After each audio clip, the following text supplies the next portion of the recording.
Sergeants, please begin your recordings. And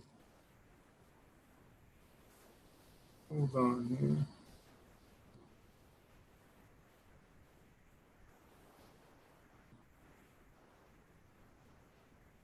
One moment, please.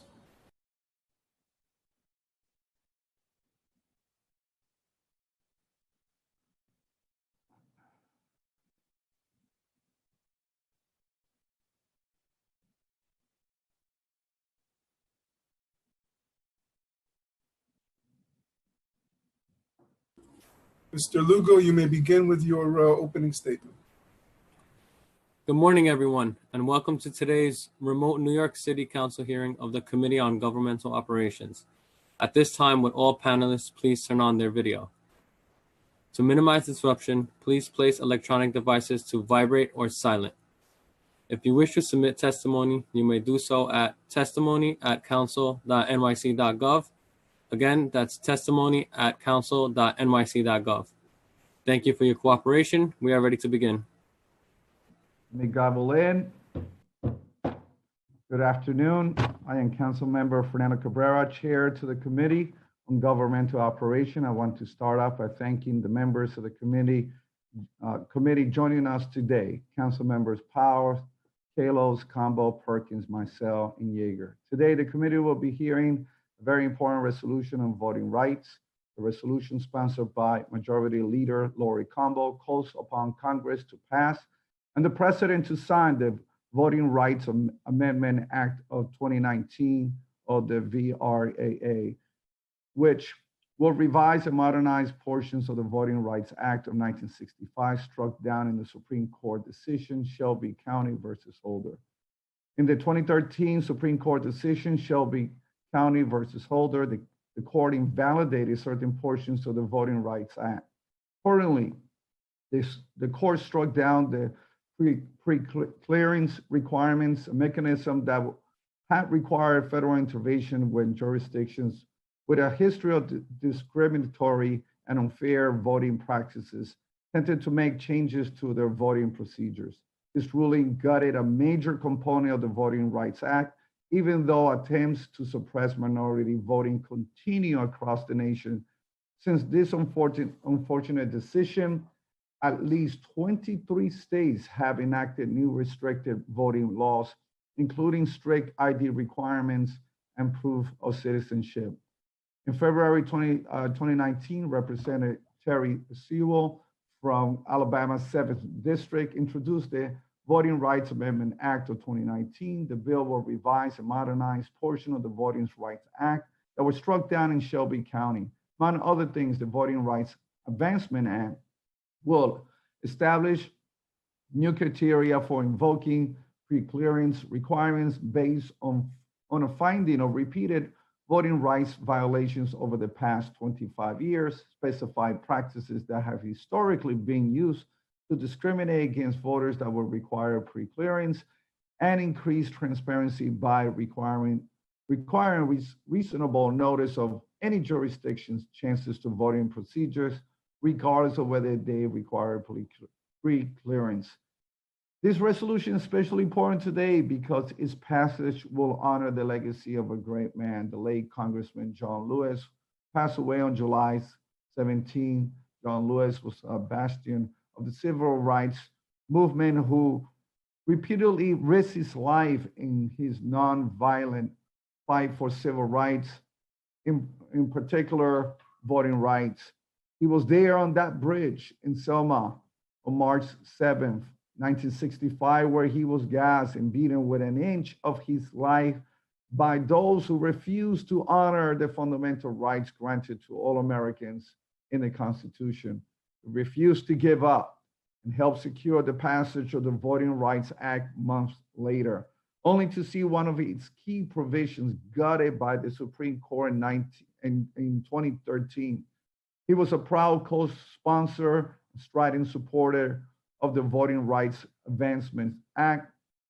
In passing, it will honor his legacy and ensure voting rights are protected for all Americans. I want to thank our Majority Leader, Council Member Lori Combo, for her leadership on this issue in carrying this resolution. I want to thank our committee staff, CJ Murray, Emily Ford Jones, Elizabeth Cron, Sebastian Bacci, for the work on this, and I also want to thank my own legislative director, Claire McLevain. I would like now to invite Majority Leader Combo, sponsor of the pre-considered resolution, to give a statement. Council member, Majority Leader. Thank you so much, Chair Cabrera. Thank you so much for your leadership and for having this hearing at this very critical time in our nation's history. I thank you and all of the committee members who are here today to make sure that we continue to make sure that everyone in our country has the right to vote. The future of this entire country will be shaped throughout the 2020 election cycle and beyond. As we observed in this year's Democratic primary cycle, it is critical that the right to vote, which our ancestors labored, blood, sweat, and tears for, is respected across federal, state, and local elections. The June 2013 Supreme Court decision in Shelby County v. Holder substantially weakened our right to vote at a time when voter suppression is still prevalent, most especially in Black and Brown communities. Since then, approximately half of our 50 states have tried to suppress the right to vote through a variety of mechanisms made available to them via the Shelby County decision. Some of these include strict voter ID registration, proof of citizenship, purging voter rolls, reducing polling locations, and decreasing options for early voting. We've seen all across this nation where people have waited for hours and hours and hours.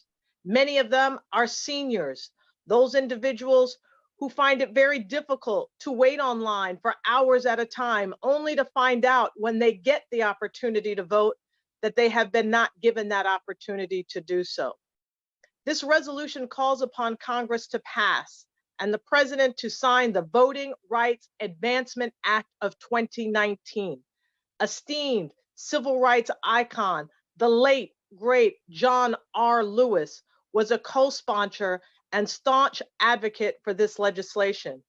It was my honor to be able to have an opportunity to meet with him, to talk with him, to learn from him, and to understand the atrocities that our ancestors very clearly experienced on that Edmund Pettus Bridge.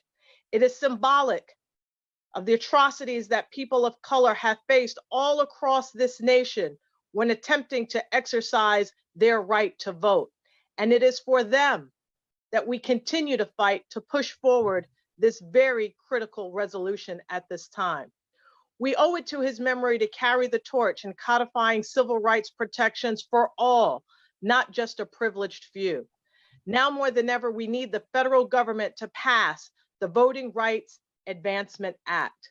I want to thank our speaker, Corey Johnson, for his leadership, our committee chair, Fernando Cabrera, my legislative director, Jason Herr, my communications director, Alicia Mercedes, and my entire staff who have worked so incredibly hard to bring us to this moment.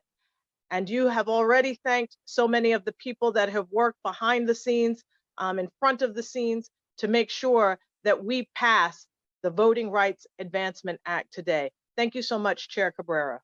Thank you so much, Majority Leader Convo. Thank you for that opening statement in your resolution. I appreciate your leadership. You're always in the forefront of issues that really matter, especially when it comes to fairness. That's what we're talking about here, fairness, especially doing one of those sacred things that we have that we need to preserve. I will now turn it over to our moderator, Committee Counsel CJ Murray, to go over some of the procedure items. Thank you, Chair Cabrera. I am CJ Murray, Counsel to the Governmental Operations Committee of the New York City Council. We will now turn to public testimony. I'd like to remind everyone that, unlike our typical council hearings, we will be calling on individuals one by one to testify. Panelists, please note that you will be on mute until you are called on to testify, at which point you will be unmuted by the host. I will be calling on panelists to testify, so please listen for your name to be called. Council members who have questions for a particular panelist should use the Zoom raise hand function, and I will call on you after the panelist has completed their testimony. Council members will be put on a 5-minute timer for their questions. All hearing participants should submit written testimony to testimony@council.nyc.gov. I would now like to welcome Susan Lerner to testify, followed by Perry Grossman. Susan, you may begin when ready. Thank you very much, CJ.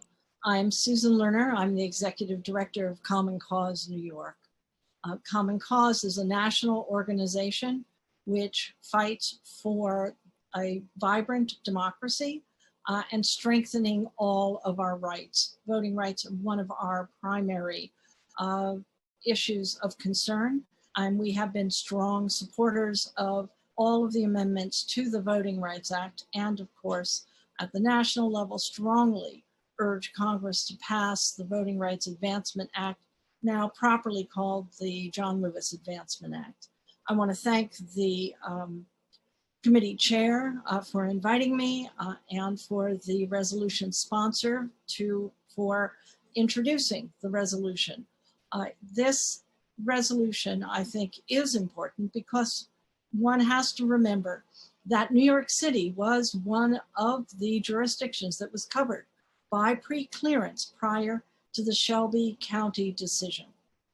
And having New York City raise its voice and add to the chorus, calling for the passage of the Voting Rights Advancement Act, I think is significant and has important positive ramifications, both for voting rights here in New York City, but for voting rights across the country.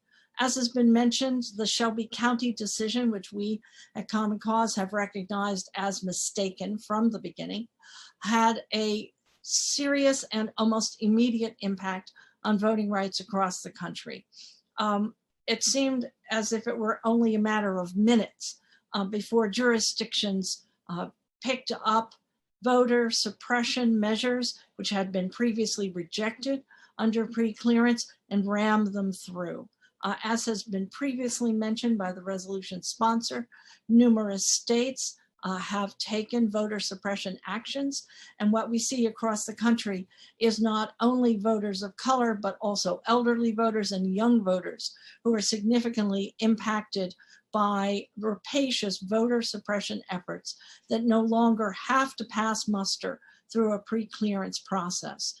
The VRAA's proposed pre-clearance satisfies the concerns of the Supreme Court and does contemporize the process, unhooking it from a limited number of jurisdictions that historically, prior to 1965 and prior to the 1980s amendment, engaged in voter suppression. This bill, if passed by Congress and signed by the president, would make pre-clearance a national process for any jurisdiction which is engaged in voter suppression within a 25-year contemporary look-back period. This change would significantly expand the pre-clearance and do a lot to protect voters from the sort of suppression that we are seeing across the country relentlessly applied.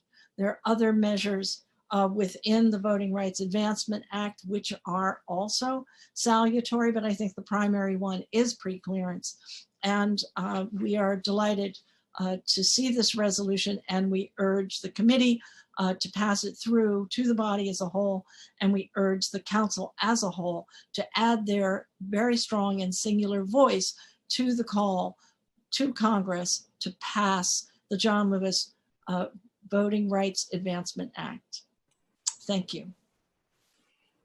Thank you, Susan. Unless there are any questions from the members, we'll move to the next panelist. Seeing no hands raised, I would now like to welcome Perry Grossman to testify. Perry, you may begin when ready. Thank you so much, Mr. Murray.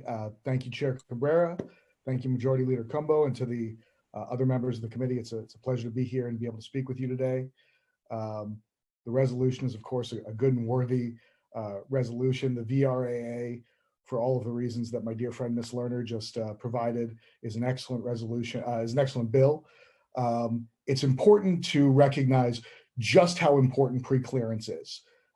It is the crown jewel. It is the most effective civil rights law in the history of the United States, with no close second.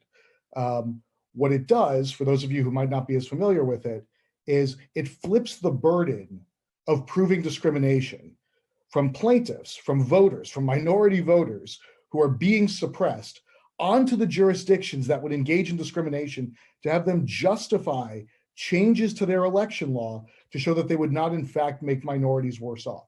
The pre-clearance provision of the Voting Rights Act was designed to work in tandem with Section 2 of the Voting Rights Act, which is the affirmative provision that allows minority voters to sue for relief, to strike down old practices. So Section 2 is the sword by which we cut through, centuries of discrimination, and pre-clearance is the shield by which we preserve those gains and make sure that jurisdictions cannot backslide. So it's certainly, after years of fighting to bring down important and really strict discriminatory laws, it was really disappointing immediately after the Shelby County decision. When I say immediately, I'm talking about hours, to see jurisdictions like North Carolina, Texas, Alabama reinstitute changes to their election laws, like strict voter ID provisions, like rollbacks of early voting, immediately reinstitute those in a way obviously intended to discriminate against minority voters. So pre-clearance was really holding an awful lot at bay. I don't claim to have been very close to John Lewis, although certainly Congressman Lewis would make anybody feel like a very good friend because he was such a warm and pleasant human being, someone really committed to making everybody feel included and welcome in America, to never feeling the kind of discrimination that he bore in the most awful physical way. But I did have the privilege of meeting him on a number of occasions. And the most interesting, I think, is that he and I actually sat near each other at the Shelby County oral argument. And we spoke in the rotunda at the Supreme Court afterwards. And this is moments after the late Justice Antonin Scalia had declared the Voting Rights Act a racial entitlement. Few things could infuriate John Lewis more than calling the Voting Rights Act a racial entitlement, given the fact that nothing was entitled about the Voting Rights Act. It was the product of the most hard-fought advocacy known to man. 100 years of discrimination after the 15th Amendment passed in 1870, attacks on voters, all kinds of discriminatory laws. It was certainly not a racial entitlement. It was absolutely the product of the most dedicated and sacrificial advocacy I can imagine. And so restoring the Voting Rights Act is a tribute not only to Congressman Lewis, but Congressman Lewis would be the first to point to everybody in that struggle with him and everybody who struggles today, and the importance of making sure that those struggles were certainly not in vain and are able to produce for future generations a more inclusive and effective democracy, certainly for Black Americans, but also for other people of color as well. We have a long history of discrimination in New York, not only against Black Americans in voting, but against Latinx Americans as well. And so certainly I urge passage of the resolution. I think that it's important to show that we here in New York, who are subject to pre-clearance in 3 counties, still support it because it's an excellent measure.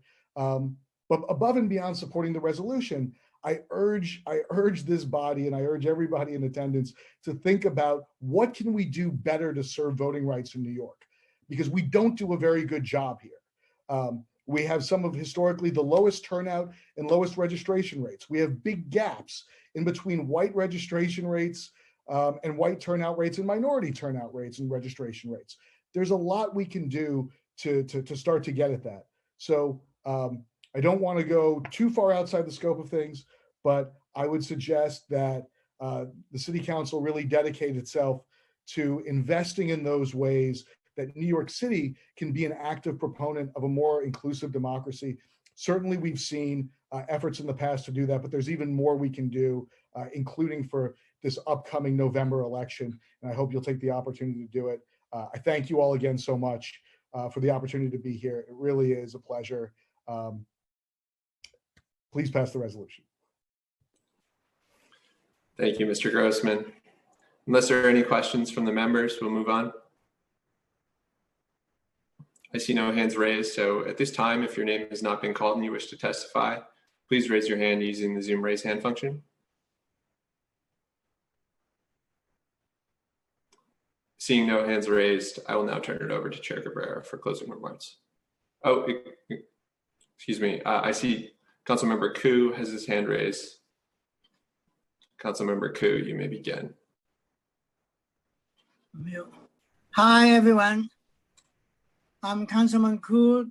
Today, we are voting on my legislation, Intro 1091A, which will require the city to create a searchable and machine-readable compilation. Councilmember Koo, Yeah. I'm so sorry. That's when we get to the vote. So right now, we're just hearing the reso. We'll be closing, and then we'll be coming back for the vote. Oh, okay. Yeah, so yeah. I'm sorry. Thank you so much for your eagerness. I love that when a councilman is eager for his bill. Thank you. So Chair Cabrera, please go ahead with the closing remarks. Thank you. Thank you so much. I want to thank, first of all, the panelists. Thank you for your insight. Thank you for your knowledge. And let me just say right up front, I welcome any next steps that we could take forward. Looking forward to meeting with you. If you have next steps on how we could do this better, how we could have a higher level of engagement, voting engagement in the city, which to be honest, which is very low, even though we have seen some improvement, but we could do so much better. So looking forward to having that level of discussion. And I want to thank the majority leader, Humble, for, we often say for your leadership, but leadership is all about influence and impact. And everything rises is based on leadership or fall based on leadership. So thank you for bringing this up front and just the perfect timing with that. And so with that, let me bring it to a close right now, today's hearing, and then we'll be coming back for a vote.